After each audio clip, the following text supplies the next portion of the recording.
It's debate night, but we're not in Milwaukee.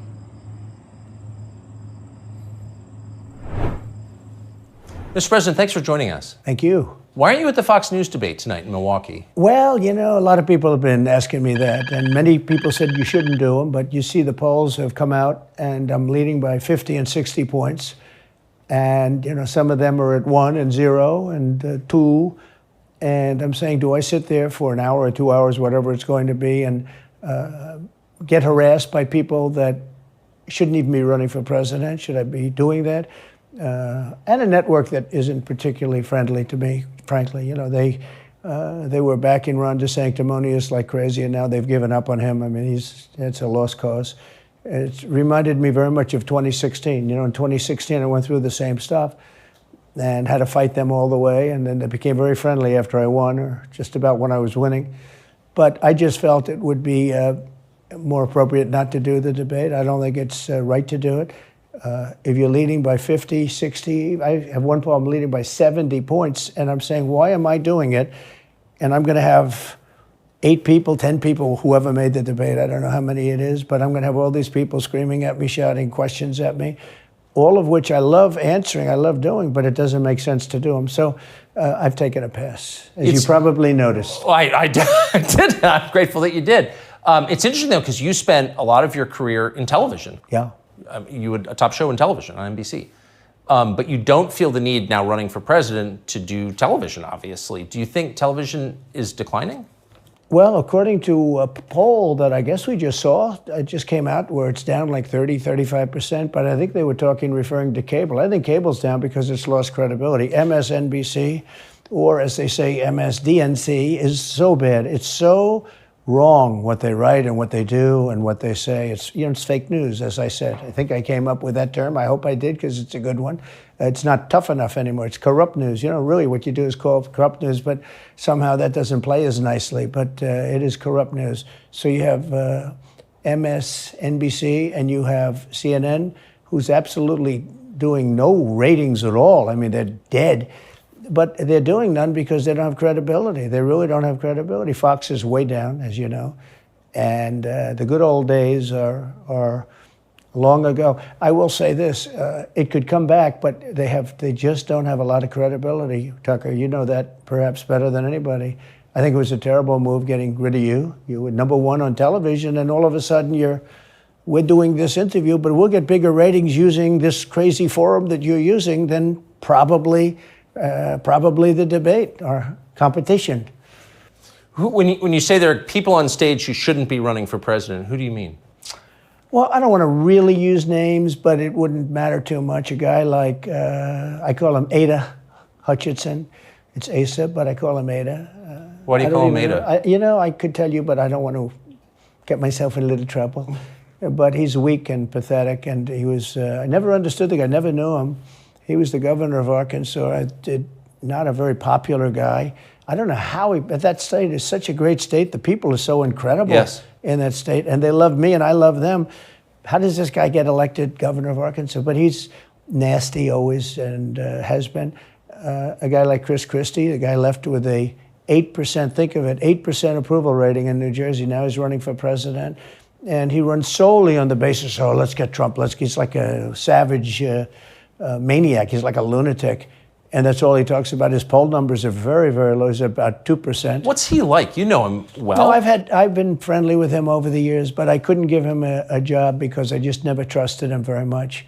I was just never one of his people that really trusted him. I never gave him the job, and that's one of the reasons he feels so hurt and so betrayed.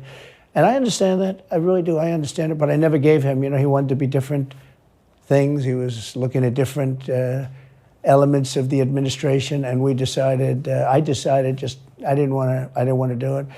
And now I'm glad I did, because you see, but you know, we had some great people. I had great people. We'll have even better people if we do this, because now I know Washington. Before I didn't know Washington. But guys like Bill Barr were terrible. I mean, they were, I would say, Bushies. I say that with respect to the Bush family, but they were Bushies, and it doesn't work out for us. It was clear, this is kind of far afield, but it was just interesting. I read Barr's account of his time. He wrote a book about it. Right. His autobiography. And in it, he lies about Jeffrey Epstein's death, clearly lies. Do you think Epstein killed himself sincerely? I don't know. I will say that, he was a fixture in Palm Beach. Yeah. I don't know what Barr said about it either. I have no idea what he said. What did he say? He killed himself, probably? He said he killed himself and that they were going to do this investigation. They never did the investigation. It's never been public. Well, and they hid it. And why are they doing that? He And didn't clearly do- Barr knew. But why would Bill Barr be covering up the death of Jeffrey Epstein? Bill Barr didn't do an investigation on the election fraud either, okay? He said he did, and he pretended he did, but he didn't. McSwain, the U.S. attorney in Pennsylvania, Philadelphia, said Barr just wouldn't let him do it. It was crazy. Barr became so petrified, so frightened of being impeached. They were going to impeach him. I don't know if you remember it. Yeah. It's not a big moment in history. But they said, we're going to impeach. They play a much rougher game, the left, the lunatics. And they were going to impeach Bill Barr, and he was petrified. Now, how do you not get impeached? Don't do any of this stuff. But he didn't do the job there. I don't know what he did with Epstein, but possibly he didn't. Do you think it's that. possible that Epstein was killed? Oh, sure, it's possible. I mean, I don't really believe. I think he probably committed suicide. He had a life with, beautiful homes and beautiful everything, and he all of a sudden he's incarcerated and not doing very well. I would say that he did, but there are those people. There are many people. I think you're one of them, right? But a lot of people think that he was killed. He knew a lot on a lot of people. He was killed. You think so? I think the closer you look, I'm not a conspiracy person at all. I believe everything I hear. But yeah, the closer you look into it, I mean, the Attorney General of the United States, your Attorney General, clearly lied about the Epstein death. Yeah, and he was. Why? He was certainly. It wasn't well done. They had no cameras. They had no anything. Everybody was sleeping, and a case could be made. Look, I'm not going to get involved in it, but I can tell you, a case could be made either way. But it certainly wasn't the most well-run place. So the reason I'm asking you is I'm looking at the trajectory since 2015 when you got into politics, for real, and then won. It started with protests against you, massive protests, Right. organized protests by the left, and then it moved to impeachment twice, Right. and now indictment. I mean, the next stage is violence. Are you worried that they're going to try and kill you? Why wouldn't they try and kill you, honestly? They're savage animals. They are people that are sick, really sick. You have great people in the Democrat Party. You have great people that are Democrats. Most of the people in our country are fantastic, and I'm representing everybody. I'm not just Republicans or conservatives. I represent everybody. I'm the president of everybody. But I've seen what they do. I've seen the lengths that they go to. When they make up the Russia, when that's exposed and they go down, and Barr should have gone after them, and other people should have gone after. And they did very late, because the Durham report came out. It was fairly good. It could have been a lot tougher, I guess, but it was fairly good. But it explained how corrupt it was. I'll tell you who did a great job was the Inspector General Horowitz. He did a phenomenal report. You didn't have to go to Durham. He did it on Comey and on, I guess, McCabe and some others, and it was a vicious, it was basically a true report, how bad they are. But these people are sick people. These are people that I think they hate our country. You want to know the truth. When you see open borders, when you see these policies that they have, and so many other things, it's so sad to see. We have a country that's very fragile right now. I've never seen, I will say, look, I ran in 16, which was 15, but I ran in 16, election in 16, and there was tremendous spirit. In 20, there was even more spirit. We got millions and millions more votes. It wasn't even a contest. People said, well, what'd you think of 20? I said, we did much better. We did. You got to base it on the number of votes. We got many more votes in 20 than we did in 16. But the election was rigged. It was a rigged election. And with COVID, they used COVID to cheat in a lot of different things, and we have so much on it. It's like so easy. But we had judges that didn't want to look. We had people didn't want to get involved. They called you, he's a conspiracy theorist if you say anything about the election. But I have never seen spirit like there is right now. Even coming down here, just the people on the road that are just absolutely going crazy. And the reason is, I think they like me, and I know they love my policies. I hope they like me too. A lot of people say they don't like me, but they like my policies. I think they like me. But I have never seen spirit like it is right now. And the reason is because crooked Joe Biden is so bad. He's the worst president in the history of our country. I don't think he's going to make it to the gate, but you never know. But he's a corrupt person, so corrupt that I took the name off Hillary. I don't do two people at one time. I took the crooked Hillary and I retired the name. That was a good day for her. I bet she was very happy. And I used it for Joe because it's crooked Joe. But Joe is really... But you don't think he's going to make it to November of 24? Well, I think he's worse mentally than he is physically. And physically, he's not exactly a triathlete or any kind of an athlete. You look at him, he can't walk to the helicopter. He walks, he can't lift his feet out of the grass. It's only 2 inches at the White House, right? That's not a lot. But you watch him, and it looks like he's walking on toothpicks. So, and then you see him on the beach where he can't lift a chair. Those chairs are meant to be light, right? They're like 2 ounces. You lift them up. He can't lift the chair. He can't walk to the chair. And I don't know what they're doing with the beach. This beach is seeming to play a big role, but they love pictures of him on the beach. I think he looks terrible on the beach. He looks terrible on the beach. Skinny legs. Well, he can't walk through the sand. Sand is not that easy to walk through, but when he walks through it, he can't walk through the sand. And there's somebody in there that thinks he looks fabulous at the beach. I think he looks horrible at the beach. Plus, the beach doesn't represent what a president's supposed to be doing. You're supposed to be working. You're supposed to be getting us out of that horrible, horrible war that we're very much involved in with Russia and Ukraine. You could do that. You could do that very easily. I believe you could do that I don't believe he could do it because he's just incompetent. But that's a war that should end immediately, not because of one side or the other, because hundreds of thousands of people are being killed. Can you imagine you're in an apartment house and rockets are going into that building and blowing it up and knocking it down? And why should anybody, human beings, these are human, whether they're Russian or Ukrainian or whatever they are, it's got to be stopped. And it can't be stopped very easily. It would have never started. If I were president, it would have never started. So back to Biden, I'm interested. So you think he's failing? He obviously is failing. I think it's clear to everybody.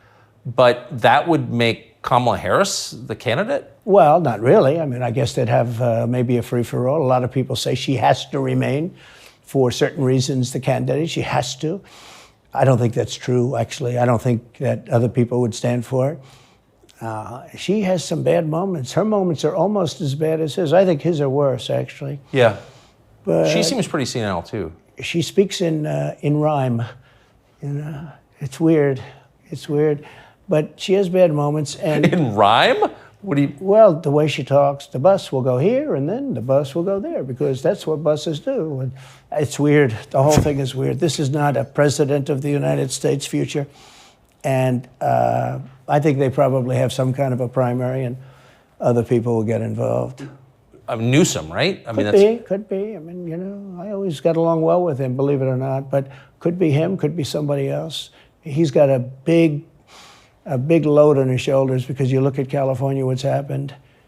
But I don't know if the American people really, the people that vote for him, I don't even know if they care. You look at so many of the things that are going on, and people don't seem to be, in the old days, if you had a bad record, it meant a lot. Today, if you have a bad record, it doesn't really mean anything. He looks good, he's a nice-looking guy, speaks well. But Biden, every time you watch him talking, it's like he's walking on eggs. You're waiting for him to collapse. And he almost always does. And I got to know the leaders of all of the countries, essentially, but the big ones. And the bigger, the tougher the leader. It's like sort of, I guess maybe that's the way it's supposed to be. But I got to know President Xi of China and Putin and Kim Jong-un, North Korea. Did a great job with North Korea, kept us out of a nuclear war. We would have 40,000 dead soldiers right now. They'd drop a nuke right on top of the military base. But we have 40,000 soldiers over there. And I did great. I got along with him great. That's a positive. The press said, he said nice things about Kim Jong-un. I also said horrible things at the beginning. Horrible enough that he wanted to talk. And we talked and we met in Singapore. We met actually twice. And we had unbelievable meetings. I know him very well. We were in great shape with him. What do you think he and Xi and Putin think of Biden? I think they can't believe it. I think they probably say this is some kind of a system. They had great respect for our country. They respected me. They had great respect for our country when I was there. Every one of them. Look, if you go to North Korea, you take a look at what happened. You know, the Olympics was dead. South Korea spent billions on the Olympics. Nobody was going to go. They didn't want to get blown up. They called me and they said, we are going to let the Olympics proceed. This is North Korea. I said, you should go into the Olympics. Put your athletes in. It wasn't like, you know, they were big on athletes because, you know.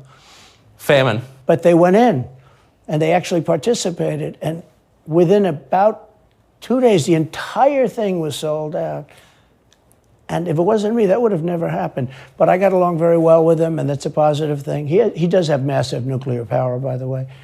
And if Hillary would have gotten in, or if the Obama thought process continued, it would have been a nuclear war, absolutely, with North Korea. He was expecting to go into a war, and it would have been a nuclear war. So do you think the rest of the world looks on at Biden and thinks someone else has got to be running the government? Well, somebody else has to be. I don't think he's capable of doing anything. Look, when I debated him, I said, how come, and this was in front of probably not a friend of yours, Chris Wallace. He was the moderator. Not a friend. I said, why is it he wants to be Mike, but he doesn't have the talent? It's one of those bitchy little man. He wanted to be his father, but he didn't have the talent of his father was great. His father, a little fussy man. His father interviewed me in 60 Minutes. It was actually a 10. Can you believe it? No, I totally believe his father had talent, at least. I may have been the only guy that he gave a good 60 Minutes to. He was rough. Really? His father was tough. He was great, though. He was great at what he did. But Chris Wallace was so upset. He was guarding this guy who wouldn't do a show, by the way. You know, he wouldn't do. I figured I didn't mind Chris Wallace because Biden wouldn't do a show. And it was very obvious. You know, he kept asking him and asking, but he wouldn't do the show. So I figured he's got to like me. But he came from a different planet. But remember when I asked the question, why is it that the mayor of Moscow's wife is allowed to give you $3.5 million? Don't forget, that was brought up. Now it's brought up all the time, but that was brought up by me long before anyone ever heard of it. I said, the mayor of Moscow's wife giving you $3.5 million. What did you do to deserve $3.5 million? To Biden. And Chris Wallace said, this has nothing to do with the debate. I mean, he got in the way of the question. No, it was crazy. And I said, well, wait a minute. He got $3.5 million from the mayor of Moscow's wife. Now, people forget that, but if you go back and take a look, you will see. And Chris Wallace didn't want me to ask that question. I said, I think it's a very appropriate question. It turned out to be much more appropriate than people thought. Amazing. So do you have a preference in, assuming you're the Republican nominee and all goes as you plan it to go, do you have a preference in who you run against? In many ways, I'd love to run against him because his record's so bad. You know, it's still horrible when you look at inflation and everything else, but others also have very bad records. I mean, California's a bad record, so, you know, should it be Gavin or should it be somebody else? When I look at San Francisco, what's happened to that incredible city? That was one of the greatest cities in the world just a short while ago, and now it's very sad when you look at it. Los Angeles, every city practically, all the Democrat-run cities. You know, Republican-run cities are doing very nicely because they arrest people when you have crimes, and they don't go after political candidates because they think it's good. You know, I mean, it's like been amazing. My poll numbers are the highest I've ever had, but because people understand it. Can I just ask you, that gets back to my original question. So if the protest didn't work, you got elected anyway. Yeah. Impeachment didn't work twice, obviously. Indictment is not working. Your poll numbers go up. When they raided Mar-a-Lago in August of last year, your numbers went up. They can indict you 20 times and you're not gonna lose the Republican primary because of that. Well, so it makes it look even more ridiculous. I mean, the 4 indictments, and maybe there'll be more. I don't know. These people are crazy. But they're counterproductive. So if you chart it out, it's an escalation, is what I'm saying. Yeah. So what's next? After, try to put you in prison for the rest of your life, that's not working. So, don't they have to kill you now? I think the people of our country don't get enough credit for how smart they are. And I'm not sure I would have said this 10 years ago, but they get it. You know, they really get it. When somebody gets indicted, your poll numbers go down. When somebody gets indicted, you announce, ladies and gentlemen, I'll be leaving to spend time with my family and to fight for the rest of my life on this stuff. But you're out of politics. I got indicted 4 times. All trivia, nonsense, bullshit. It's all bullshit. it's horrible when you look and you look at what they're doing. The boxes hoax, I'm covered by the Presidential Records Act. I'm allowed to do exactly that. He's not covered, and he's got 25 times the number of boxes, and he's got them stored in Chinatown. He's got them stored in a flimsy garage underneath his Corvette at Penn. And by the way, at Penn, he gets millions of dollars. China pays this guy millions of dollars. See, I think he's the most corrupt president we've ever had. And he also has the distinction of being the most incompetent. And I believe both. I mean, he's both incompetent and corrupt. So and who I is running the actually government? believe he's compromised because China knows so much about him. They know where the money comes from. They know where it is, who paid it, and they probably paid it. Well, they do pay Penn, and he gets $1 million. I think he takes $999,000 because keeps it a little bit under $1 million, like by $1. But he, in many ways, is a Manchurian candidate. We have a Manchurian candidate. And he's afraid to tell Russia to get out of Cuba. He's afraid to tell China to get out of Cuba. He's afraid. China now is building, think of this, China is building military installations in Cuba. The Cuban population of Miami is not too happy because they're never going to be able to go back. And you don't even hear about it. And the worst culprit is the press, the media, because normally, when I first heard that China's building installations in Cuba, and installations means military installations, okay, they said just some communication. They did that on the islands with Japan. They took the island, they started this massive construction, and they told everybody, including the Japanese have to be very careful, they told everybody that this is a housing development. They're going to build a housing development. And I said, how come the runway is 20,000 feet long? Private jets need 4,000 feet. They don't need 20,000 feet. The big ones need 20,000 feet. They don't even need 20. And I looked at the runway. I said, that's the largest runway ever built, both in width and length, for housing development. There's nobody that has a plane that big that you would have a runway that's Why is for China testing. allowed to conduct imperialism in our hemisphere? Well, yeah, and it's far beyond Cuba. It's all over South America. Yeah, in the Caribbean. So we built a thing called the Panama Canal. We lost 35,000 people to the mosquito, malaria. Yeah. We lost 35,000 people building. We lost 35,000 people because of the mosquito. Vicious. They had to build under nets. It was one of the true great wonders of the world. As he said, one of the 9 wonders of the world. No, it was one of the 7. It happened a little while ago, It says 9 wonders of the world. You could make 9 wonders. He would have been better off if he stuck with the 9 and just said, yeah, I think it's 9. But this is one of the true 7 wonders of the world. And you take a look at the Panama Canal. It was such an incredible engineering marvel. We sold it under Jimmy Carter. We sold it to Panama for $1. The following day, they quadrupled the amount of money that ships had to pay to get across. They didn't lose one ship.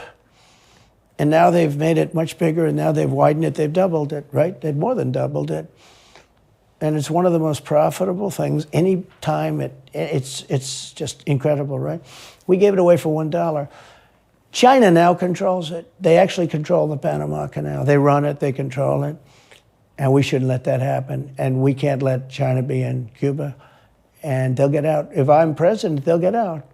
Because I had a very good relationship with President Xi, but he respected this country, he respected me. And he'll get out.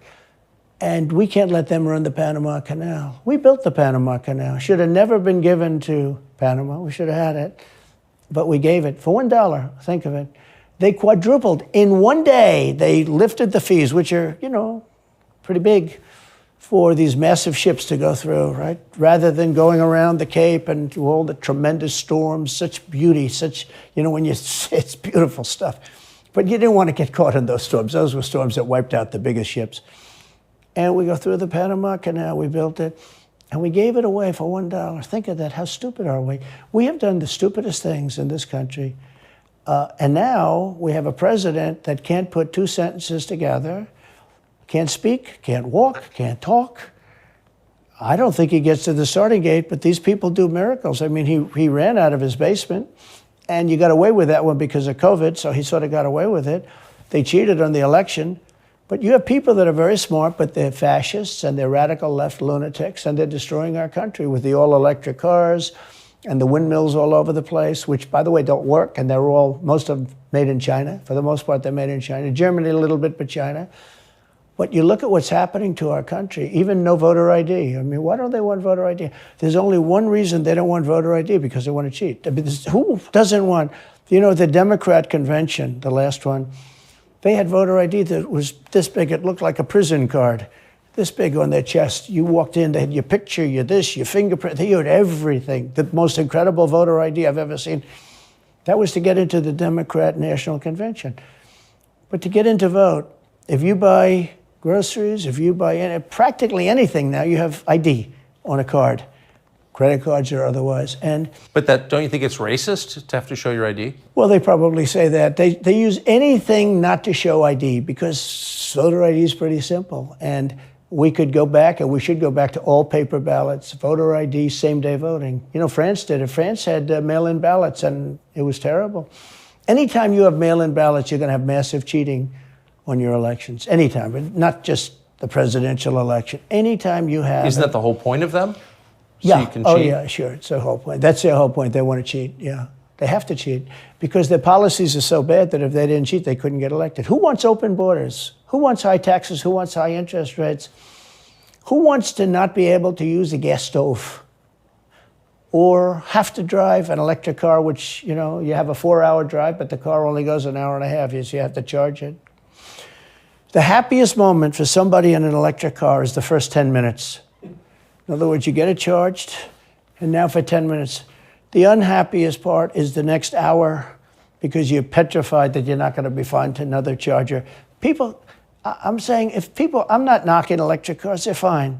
They're fine. But if people want to buy a gasoline car or a hybrid, hybrids are pretty good, actually, but they should be allowed to buy. They don't want to do any of this. So right now, California's in a big brownout because their grid is a disaster. The grid all over the country is sort of a disaster, but the grid in California. And yet, they want to have in a very short period of time millions and millions of cars going off that grid, essentially. It doesn't work. So plug your car into a grid that's failing. You should be able to buy an electric car. Electric cars could be fine if you drive short distances and you want to have, whatever, and you have plug-ins everywhere you go. They could be fine.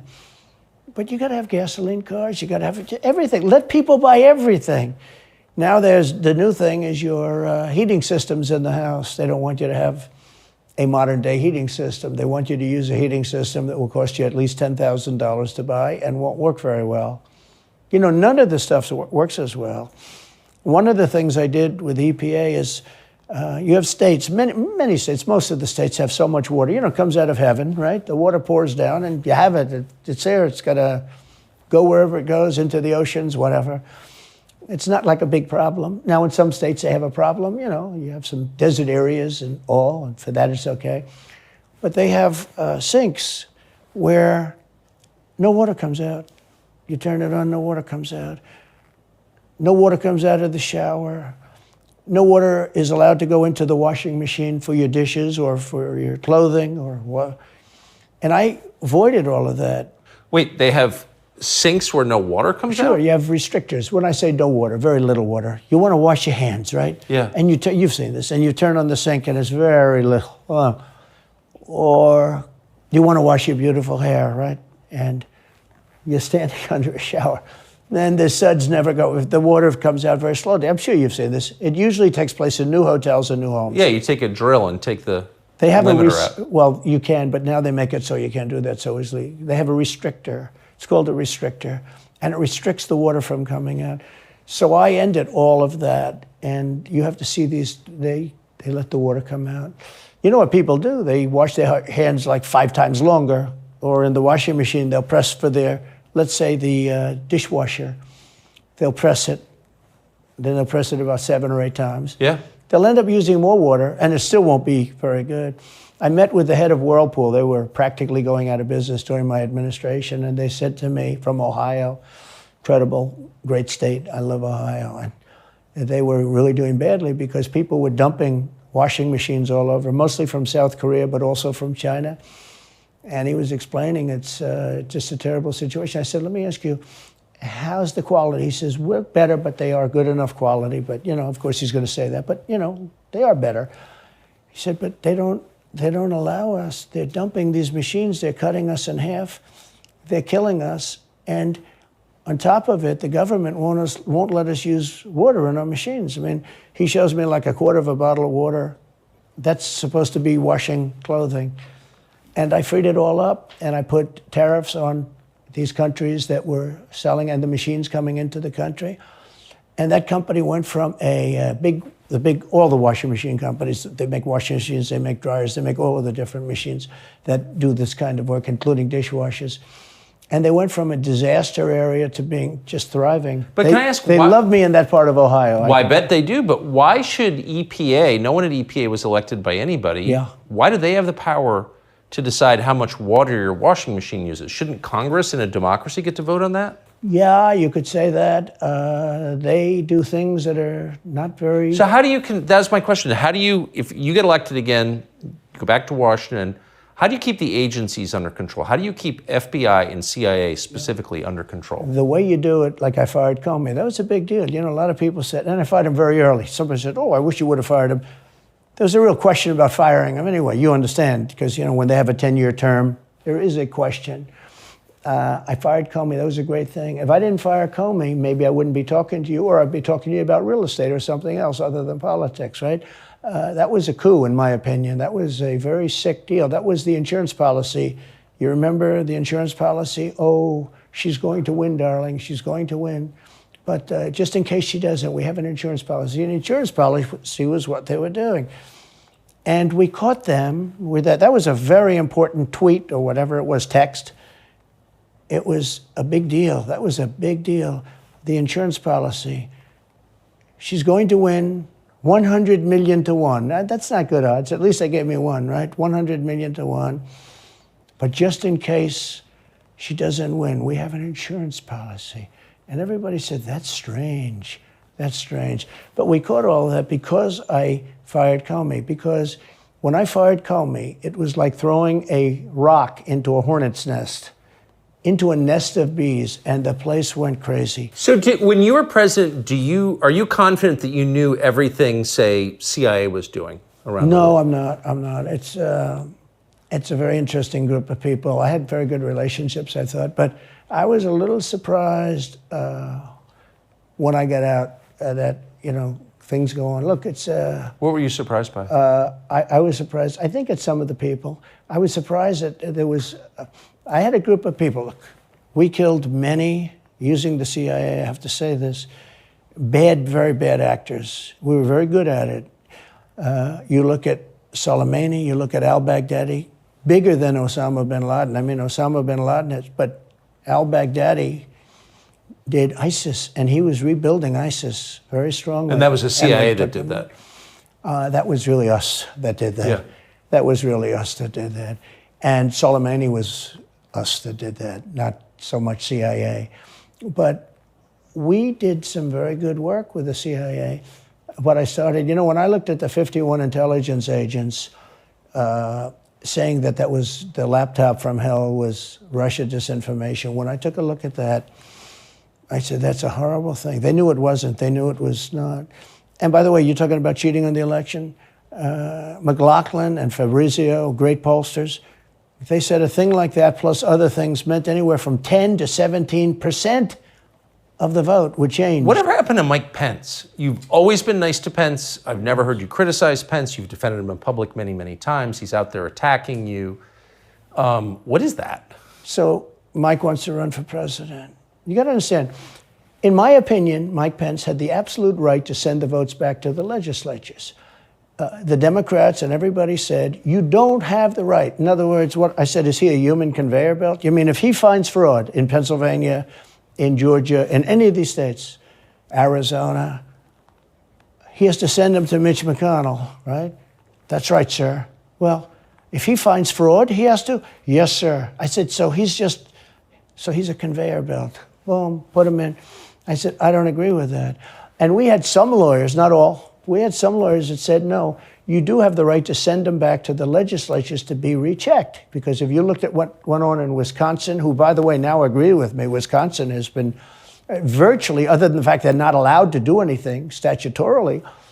But Wisconsin has been, I mean, what they found is incredible. I mean, we won Wisconsin. But Mike Pence had the right, in my opinion, to send him back. Do you ever talk to him now? No, I haven't spoken to him in a long time. I was very disappointed in him. I didn't want to do what Thomas Jefferson did. Thomas Jefferson, it was Georgia.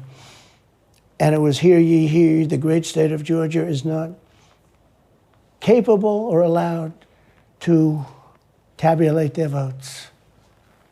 And Thomas Jefferson, who was the vice president, said, is Georgia sure that they cannot tabulate their votes? Georgia is sure. He didn't send them back and have them redo it. He said, we will keep the votes of the great state of Georgia for Thomas Jefferson and his president. I didn't ask him for that. Could have done that too, but I didn't. I thought that would be turmoil. I asked him to send him back to his legislature, to the legislatures, you know, in Wisconsin, let's say. But why didn't he? I mean, you'd worked together for 4 years. You're the president. He's VP. You say you're aligned on everything. I think he got very bad advice. I really do. Now, let me tell you what happened. I sat there with a few people. I think his lawyer was in the room too. His lawyer was very much against it. There were other lawyers that felt you could do it. It was one of those things. I think you could have done it. I think you can always do something if you see fraud or if you see problems. But it's very interesting. So after the election was over, the rhinos got together with the Democrats and they redid the election, so you couldn't do it anymore. So then I called the people. I said, so in other words, you're saying I was right. You could do it. Yes, you could do it. In other words, they took the Voting Act and they redid it so the vice president no longer has the power to do what I said he could do. So when that happened, I said, wow. And you know, you'd look some of these Democrats in the eye and they'd say, he has absolutely no right to do it. And immediately after the election, they met rhinos, could name them all, and Democrats, and they approved legislation that takes away the right of the vice president to do it. So I said, so you're saying I was right. The vice president did have the right to do it, and they said, yes, he did. So if you're saying they stole it from you last time, why wouldn't they do the same this time? Oh, well, they'll try. They're going to be trying, yeah. And not only me, you know. Look, DeSantis is out. I think he's gone. So he was at a level. People have figured him out. He's gone. But if somebody else got in, other than me, they'll go at him just as viciously as they did me. These people are sick. They will go after them. And a lot of people say they won't be able to hold up. I do get credit for holding up quite well, I must tell you. I think it's... How do you do that? How do you get indicted, you know, every week and stay cheerful? I think it's a lot easier because I'm so high in the polls, because it means the people get it. The people see it's a fraud. The people see it. Like this horrible district attorney from just a little while ago, from essentially Atlanta, that's Fulton County.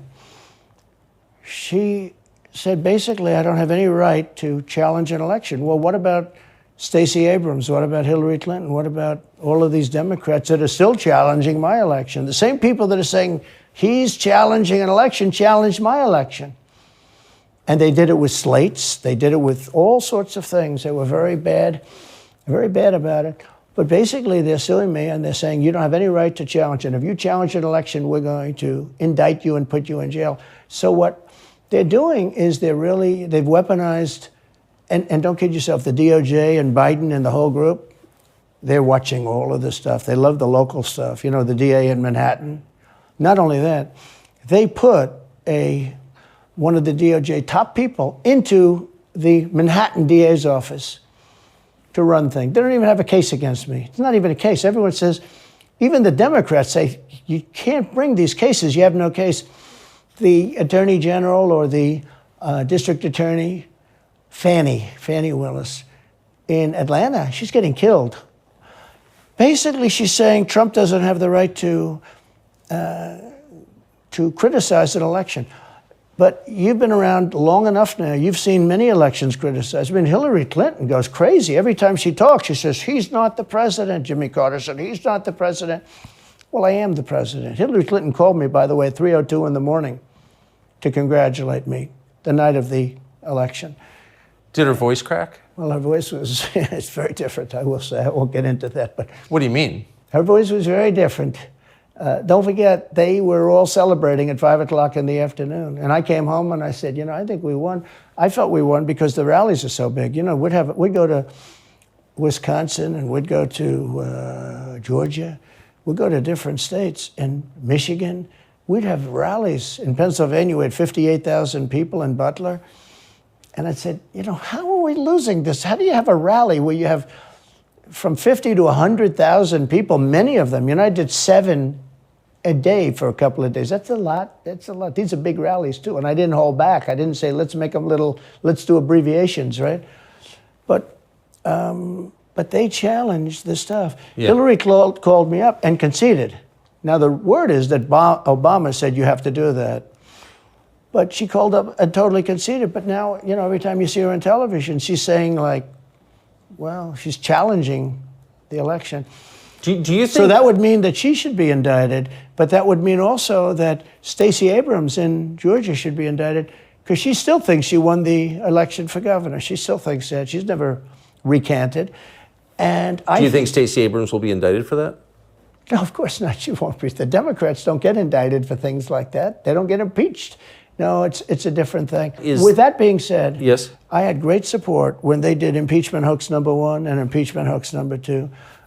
Jim Jordan, the House was fantastic. And actually the Senate was very good for me, other than, Mitch McConnell. I think it's too bad I endorsed him. He was begging, he was going to lose that race, and I endorsed him, and he ended up winning the race because of my endorsement. He was down, he was going to lose to Amy McGrath. She was $90 million in cash, all set to go. She was leading by 3. He was going down. I did him a favor, and then 3-4 months later, he really wanted to impeach me. He's a bad guy. But if you look at what's going on politically, it's so interesting. The level of loyalty is different in politics than it is in normal life, I will say. With that being said, I've had great loyalty also. But the House was fantastic. The Senate was very good. They overrode Mitch McConnell. Mitch McConnell, in my opinion, was trying to get senators to impeach me, especially for the second one. And on the first one, he acted very, very slow. He should have gone much faster.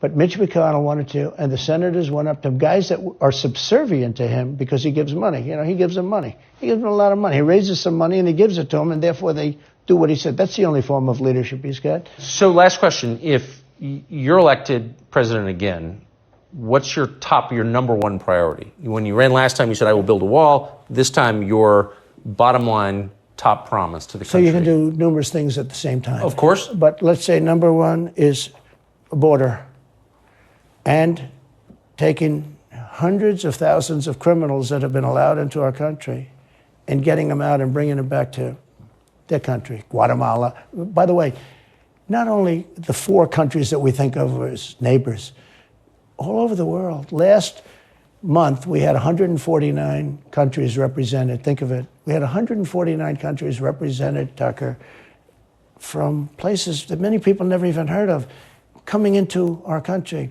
And they're coming in from mental institutions, and they're coming in from prisons. They're emptying out their prisons all over South America. They're emptying out their mental institutions. Terrorists are pouring into our country. We have no idea. I had the strongest border in the history of our country, and I built almost 500 miles of wall. They like to say, oh, was it less? No. I built 500 miles. In fact, if you check with the authorities on the border, we built almost 500 miles of wall. And I had another 200 that I was going to build. It's like water, it seeks. And we're going to build another 200. We built it. It was all set to go. All they had to do was install it. It would have taken 3 weeks. And that's when I found out. I said, I think these people actually want open borders. The first thing I would do would be I would seal up the border good and tight, except for people that want to come in legally. Do you think we're moving towards civil war? There's tremendous passion and there's tremendous love. January 6th was a very interesting day because they don't report it properly. I believe it was the largest crowd I've ever spoken before. And some of the crowds I've spoken before. And like July 4th on the Mall. I think they had 1 million people there. But I think that the biggest crowd I've ever spoken before was on January 6th, and people that were in that crowd, a very, very small group of people, and we said patriotically and peacefully and patriotically, right? Nobody ever says that. Go peacefully and patriotically. But people that were in that crowd that day, very small group of people, went down there, and then there are a lot of scenarios that we can talk about. But people in that crowd said it was the most beautiful day they've ever experienced. There was love in that crowd. There was love and unity. I have never seen such spirit and such passion and such love. And I've also never seen simultaneously and from the same people such hatred of what they've done to our country. So do you think it's possible that there's open conflict? We seem to be moving towards something. I don't know, because I don't know what it, I can say this. There's a level of passion that I've never seen. There's a level of hatred that I've never seen, and that's probably a bad combination.